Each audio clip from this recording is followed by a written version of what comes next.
Hare Krishna.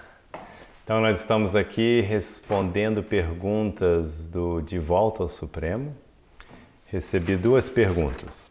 A primeira pergunta diz assim, é da Solange Neto, de 29 anos, de Juiz de Fora, Minas Gerais. Ela pergunta, por que há tantos deuses no hinduísmo?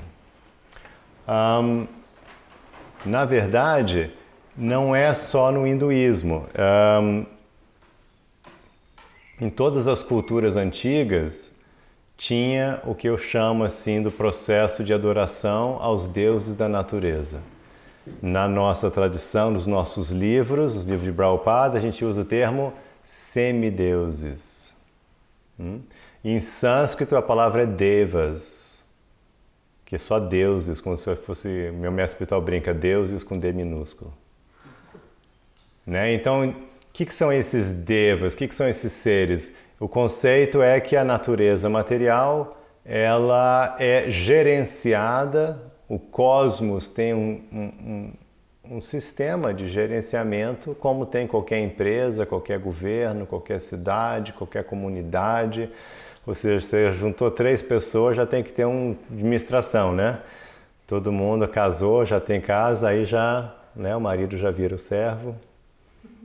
A esposa já vira presidente. Não, então, né, tem que ter alguém mandando, né? Tem que ter alguém organizando e alguém obedecendo e alguém fazendo. E no cosmos, então, né, assim, o conceito que faz sentido é que o universo não é diferente. O universo também tem um sistema de administração. E essa administração, então, é feita por seres, pessoas como eu e você, almas como eu e você, que recebem, que têm desejo de ter muito status e poder e grande opulência, e eles recebem temporariamente esses cargos. Então, você recebe o cargo de Deus do Sol, o cargo de Deus da Lua, Deus do oceano, dos rios, do vento, do fogo, etc, etc. E isso, então, não é só no hinduísmo. Isso existia, né, na cultura védica, mas também existia em todas as culturas antigas da face da Terra. Você já estudou talvez na escola um pouquinho da cultura grega, e lá tinha Zeus. E o que Zeus fazia? Ele era o rei, ele era o chefe dos outros semideuses, dos outros devas, e ele fazia o quê? Ele tinha o raio, né? Ele controlava o raio. Aí você tem exatamente a mesma pessoa na cultura védica, chama-se Indra. A Indra também é o líder, é o rei dos semideuses e também tem o raio. Aí você tem Thor na cultura nórdica, né, que ficou famoso agora como um dos Avengers, né?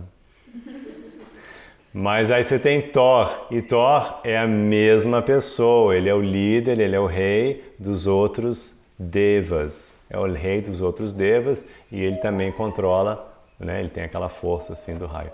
Então é a mesma pessoa, é muita coincidência que você encontra exatamente a mesma pessoa em diferentes situações. E claro, aí também tem o Deus do Sol, que veio, Umbanda, etc., que no fundo é mais ou menos isso, Iemanjá, são entidades que controlam diferentes, o oceano, não sei o quê. Então, a gente tem essa cultura no mundo inteiro, existia essa cultura, e justamente esse movimento em direção ao teísmo, à adoração ao Senhor Supremo, esse movimento começou com Krishna, pode-se dizer assim, né? Assim, temos a nossa história registrada, começou com Krishna. Quando Krishna vem 5.000 anos atrás, ele é o próprio Senhor, ele vem, se apresenta e explica, olha, não faça essa adoração aos semideuses, venha a mim diretamente, porque ele era o próprio Senhor, ele falou, venha a mim diretamente,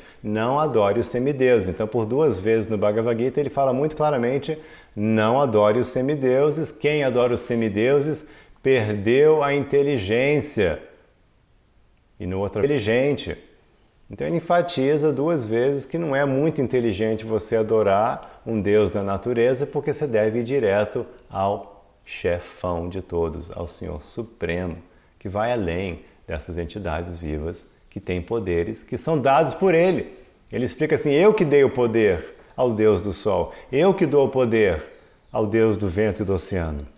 Então não peça nada a eles, peça a mim diretamente, porque o poder deles vem de mim. Ninguém tem poder independente de Deus. Então, Krishna explicou essa teologia assim bem claramente no Bhagavad Gita. Então a gente tem todo o movimento teísta, né, lá na cultura védica, no Sudeste Asiático, começando 5.000 anos atrás.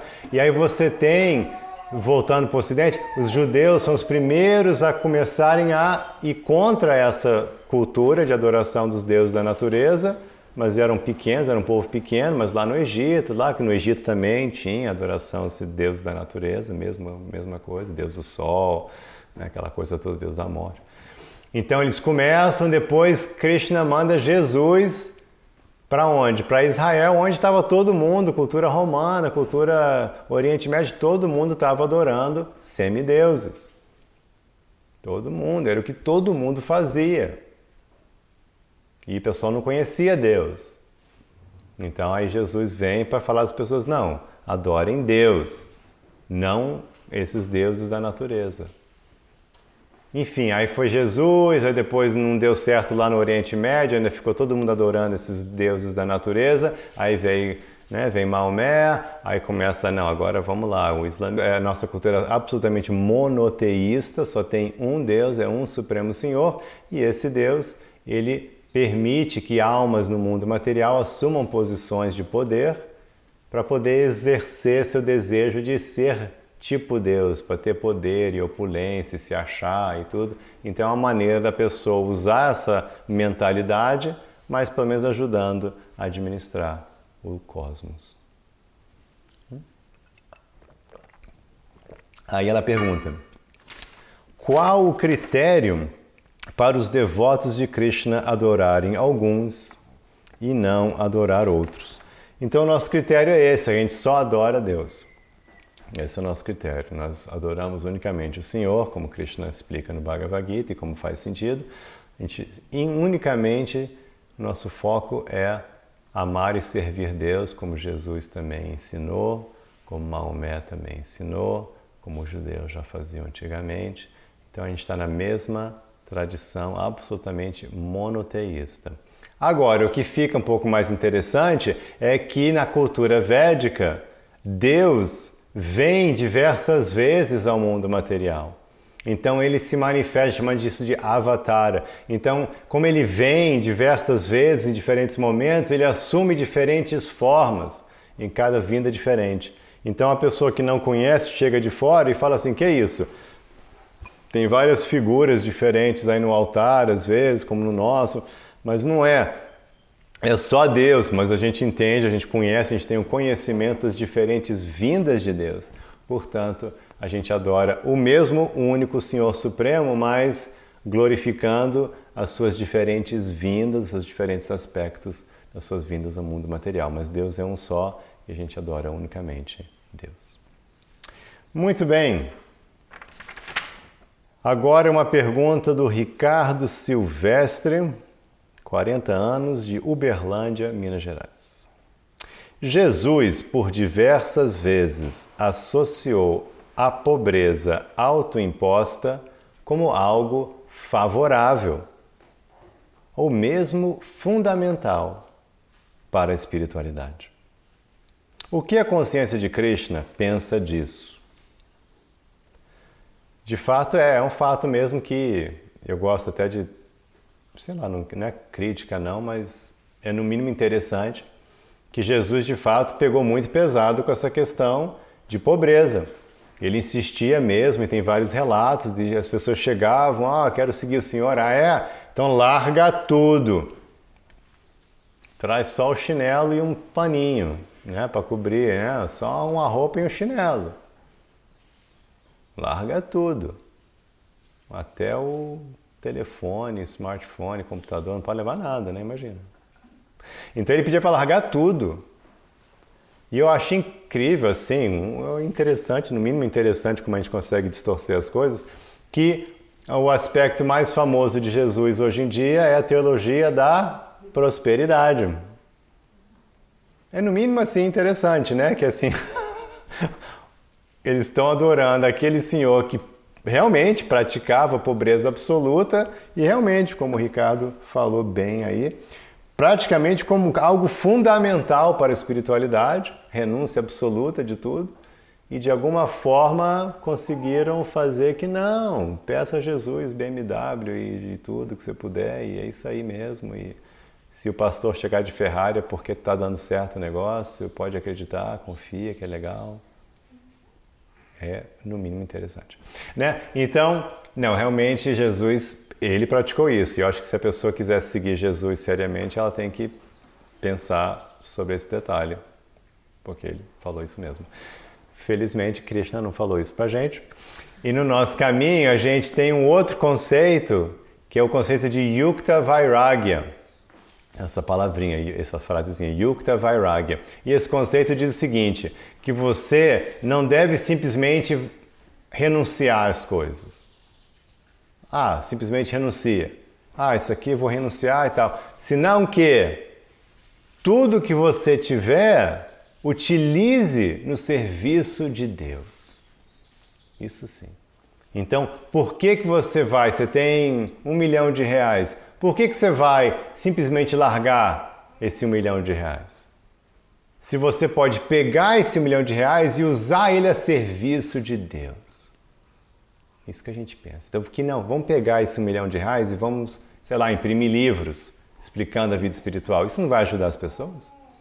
Vamos fazer hoje em dia, né, seria diferente, vamos fazer um site, um aplicativo, uma campanha, vamos construir um espaço de congregação. Não é mais legal?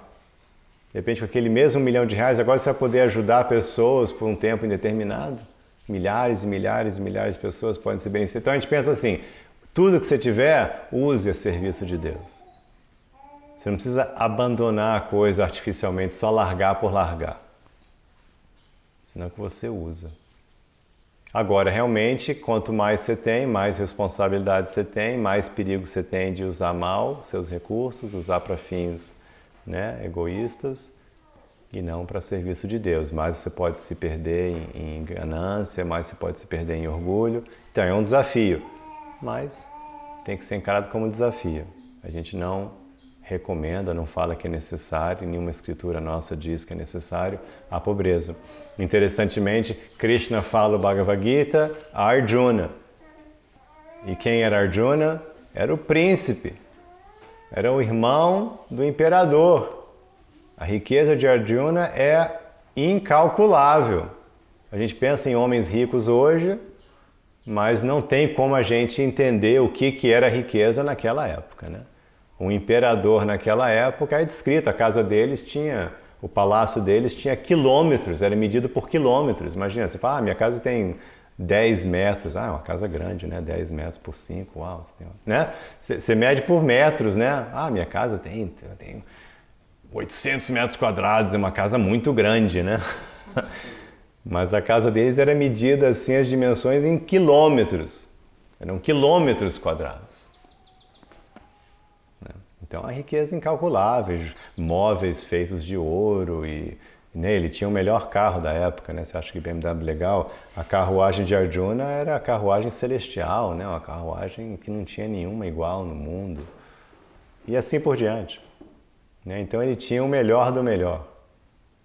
E ele e os irmãos deles. Mas assim, eles são devotos perfeitos, devotos puros. Por quê? Porque eles usavam tudo aquilo a serviço de Krishna. E tem até uma cena famosa que Yudhishthira, que é o irmão mais velho de Krishna, que era o imperador, quando ele conquistou tudo, era o imperador, e aí tinha uma cerimônia que era feita para confirmar que a pessoa era de fato o grande. Era uma cerimônia muito opulenta, muito cara, muito assim, sabe, muito gloriosa essa cerimônia, era tipo assim para confirmar que você agora realmente é o grande, né, o grande rei dos reis, né, o primeiro entre os outros reis. E aí Yudhishthira faz essa cerimônia, mas ele fala assim, eu só vou fazer, ele especificamente fala no Bhagavatam, eu só vou fazer para trazer atenção a Krishna. Eu vou fazer essa cerimônia que é a chamada cerimônia do cavalo, né? Sacrifício do cavalo. Eu vou fazer isso só para glorificar Krishna, que as pessoas vão ver que, sim, eu estou fazendo isso, eu sou a pessoa, mas eu não sou a pessoa, eu sou o servo de Krishna. Para todo mundo ver que o servo de Krishna tem a posição mais opulenta e poderosa do mundo. Então ele fez nesse humor. Para mim não interessa fazer, mas para glorificar Krishna. Então a gente pode fazer assim, quanto mais opulência, fama, beleza, riqueza a gente tiver, que a gente use isso para trazer atenção às pessoas a Krishna. Aí a gente está muito bem situado. Ok? Então, muito obrigado por sua atenção, muito obrigado por suas perguntas. Srila Prabhupada Ki Jai, Hare Krishna.